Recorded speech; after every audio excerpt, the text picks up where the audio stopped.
اللہ الرحمن الرحیم۔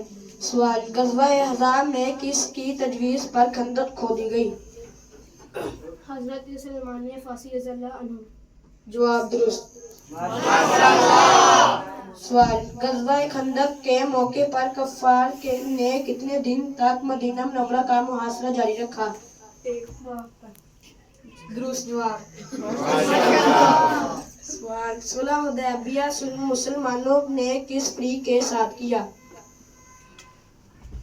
مشرکین مکہ کے ساتھ۔ درست جواب۔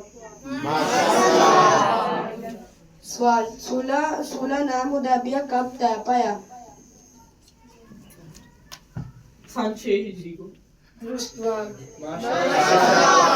سوال، حضور اکرم صلی اللہ علیہ وسلم سن 6 ہجری کو کتنے مسلمانوں کے ہمراہ خانہ کعبہ کے لیے طواف کے لیے روانہ ہوئے؟ 1400 مسلمانوں کے ساتھ۔ درست جواب۔ سوال، صلح نامہ حدیبیہ کے کاتب کون تھے؟ حضرت علی رضی اللہ عنہ۔ درست جواب۔ سوال، صلح حدیبیہ میں کفار مکہ کی جانب سے کس نے شرائط پیش کی؟